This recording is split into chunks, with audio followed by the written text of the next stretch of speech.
Baina TV, connected to your world.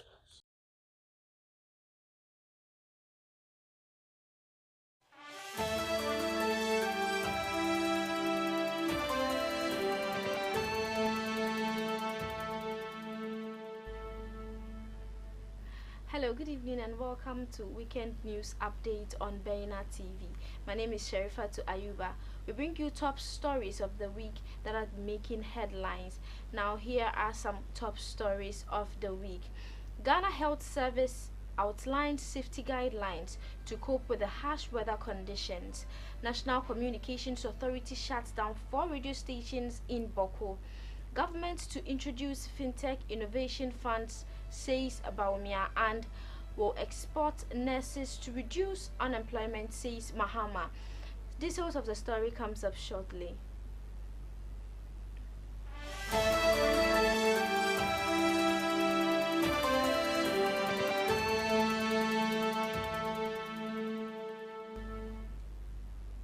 Thank you for staying with us. Don't forget we're streaming live on Facebook and on YouTube at Baina TV. And moving on to our first story, the minority member of the Health Committee of Parliament, Kwabena Minta Akando, says the assurance given by the President to ensure the reconstruction of the La General Hospital is just a ploy to solicit votes in the upcoming general elections.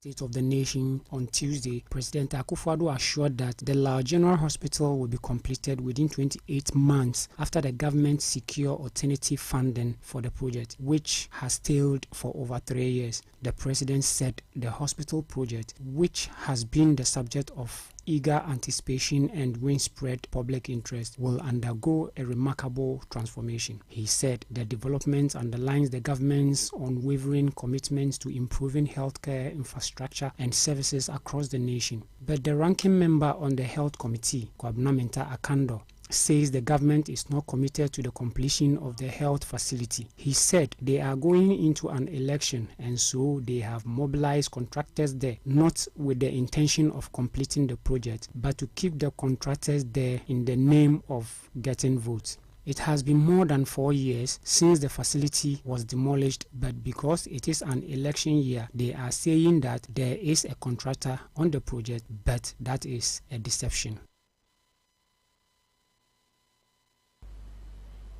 The executive director of the Ghana Integrity Initiative, Mary Ada, has expressed concern about the approach being taken by the country to combat corruption. According to her, the fight against corruption has been more of a talk show than a practical and action-oriented approach. She mentioned that institutions mandated to address these menace often fall short by merely talking about it rather than taking decisive actions. Despite widespread public awareness regarding corruption, there has been a lack of prosecutions and sanctions for wrongdoings or corrupt practices. Ms. Ada believes that the gap between rhetoric and action contributes to the persistence of corruption in the country. To address this, she emphasized the urgency of moving beyond words and implementing effective measures. In her view, a strong commitment to holding wrongdoers accountable is essential for curbing corruption and ensuring a more transparent and accountable society. Ms. Ada also highlighted that the state of corruption in the country is being fueled by rhetoric rather than action, and most of the public sector institutions, including the executive, are seen to be talking about the issue more than taking action. Despite a lot of public awareness, corruption does not reflect in actual investigations, prosecutions, and sanctioning of the corrupt. Furthermore, the restrictive nature of the legislation, particularly in defining what exactly corruption is, has resulted in people getting away with all sorts of wrongdoings. And in the bulletin, the Ghana Health Service has raised concern over the prevailing harsh weather conditions in the country. In a press release, the Ghana Health Service underscored the importance of public awareness, particularly among individuals with conditions like asthma and chronic respiratory issues. The advisory urged such individuals to exercise caution in light of the compromised air quality and dusty environment, recommending the use of protective gear to shield against potential health risks. Among the recommended precautions, the Ghana Health Service emphasized the necessity to curtail outdoor activities, particularly for vulnerable demographics such as children and the elderly. Additionally, the release suggested the adoption of face masks as a preventive measure to minimize exposure to dust. Staying well hydrated was also highlighted, with a recommendation to consume ample water throughout the day. The press release concluded with an assurance from the Ghana Health Service affirming its commitment to diligently identify and respond promptly to any potential outbreaks during the ongoing period of challenging weather conditions and beyond. The National Communications Authority has shut down 4 stations in Boko of the Upper West region. The affected media outlets are Boko FM, Source FM, Zahra FM and Guma FM.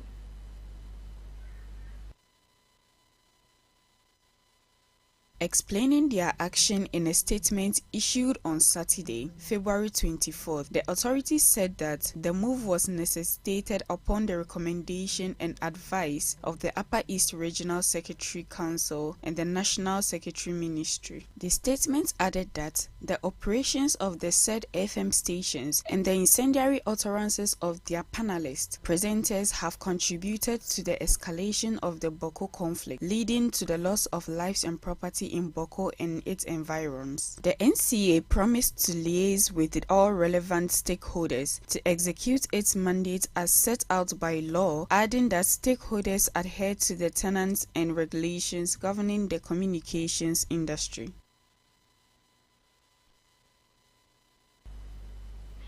Meanwhile, the government has planned to set up a fintech innovation fund to support startups to drive Ghana's digital revolution. During the official press conference for the first ever 3i Africa Summit on Monday in Accra, Vice President Mahmoud Bawumia made this announcement.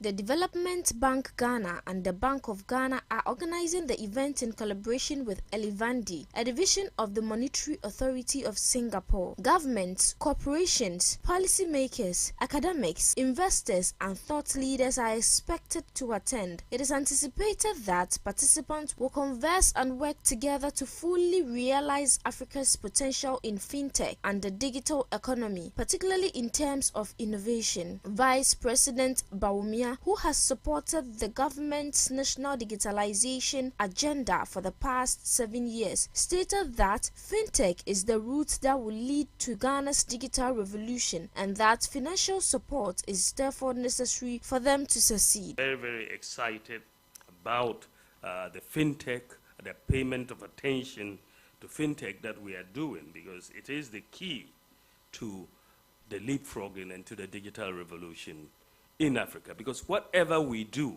whatever services we are trying to provide, ultimately we have to pay for them.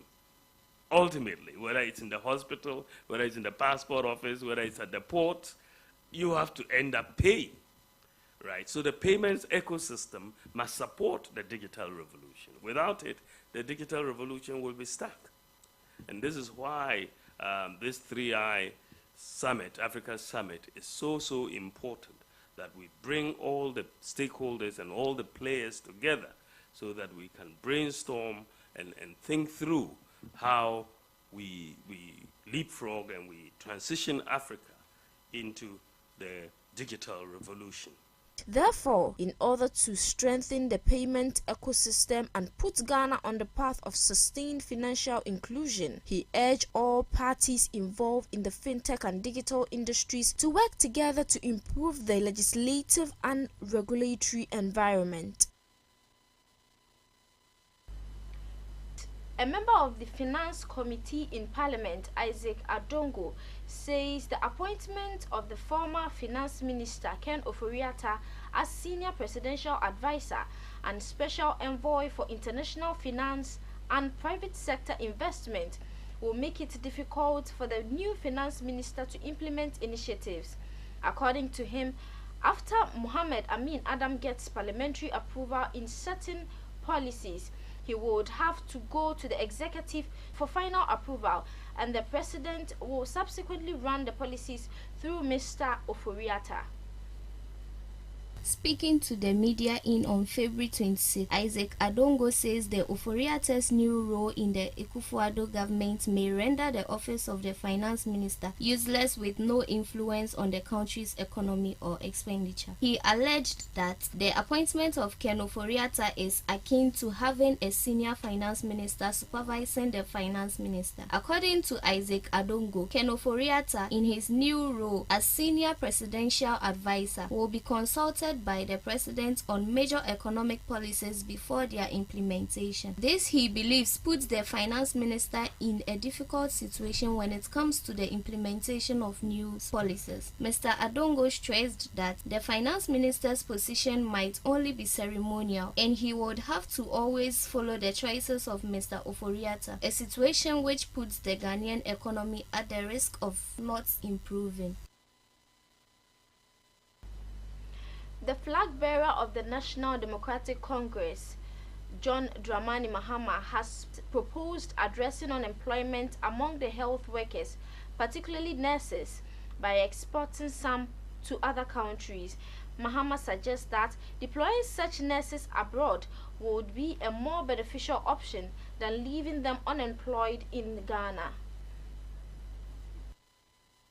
During his tour of the Savannah region, Mahama addressed student nurses, emphasizing the need for nurses to be gainfully employed after completing their education. To implement this strategy, he recommended the establishment of a unit at the Ministry of Employment dedicated to recruiting nurses meeting the required standards for export. He said, Ghana wants to increase the production of health workers and nurses, and it will employ them to work for the country as many as it can. But at the same time, they will sign agreements with other countries where Ghana can post nurses to go and work on fixed contracts. So under the Ministry of Employment, we will have a unit that can recruit nurses and make sure they are of the standard that can work in international hospitals. We want to increase the production of health workers and nurses, and we will employ them to work for us as many as we can. But at the same time, we will sign agreements with other countries where we can post our nurses and health workers to go and work on fixed contracts and come back. And so under the Ministry of Employment, we will have a unit that is able to recruit nurses, make sure they are of the standard that they can work in international hospitals, and we will send them to go and work maybe for 4 years, 5 years, and then you come back. But we'll produce more so that we can also give them automatic employment in our own country. A senior IOCO officer named Paul Ejejan clarified that his department was distracted by an investigation conducted through a committee set up by Cocoa Board. This statement was made during cross-examination by Mr. Samuel Kujo, counsel for Dr. Stephen Opuni, a former chief executive officer of Cocoa Board. Mr. Jan, who is a senior staff at the operations unit of IOCO and a subpoena witness for Mr. Seydou Agongu, the CEO of Agrec Ghana Limited, confirmed that the investigations being conducted by Mr. Yao Edu Ampoma, a former deputy chief executive of Cocoa Board in charge of agronomy and quality control, were purely an institutional inquiry being done by Cocoa Board. Mr. Opuni, Mr. Agongu, and his company are facing 27 charges, including defrauding by pretense, willfully causing financial loss to the state, money laundering, and corruption by a public officer in contravention of the Public Procurement Act. They have both pleaded not guilty to the charges and are on a 300,000 Ghana cedi self-recognized bail each. During their investigation, Mr. Jan said they had not only invited the staff of Cocoa Research Institute of Ghana, CRIG, but also some farmers who used the Letovet fertilizer. According to Cocoa Board, the farmers had used the Letovet fertilizer on their matured cocoa seedling. He added that during their investigation, they interviewed the board chairman of the Cocoa Board, Mr. Daniel Ohene Ejekum, who was later replaced by Mr. Haman Owusu Ajiman. It is worth noting that they transferred the docket of the police before concluding on the subject matter. From the evidence gathered, farmers indicated that Letovet increased their yields. The witness said that Mr. Franklin Amua, a witness in the trial, was being investigated for causing loss to state property and not causing financial loss to the state. Iyoko had not concluded on the matter involving Mr. Amua, hence he was not charged with the offense.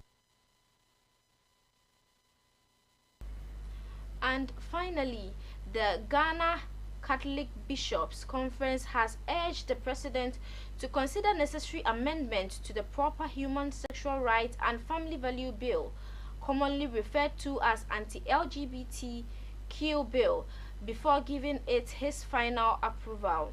In an interview with the media, Reverend Matthew Kwesi Jemfi, President of the Catholic Bishops' Conference, emphasized the importance of focusing on reforms aimed at reintegrating individuals into society.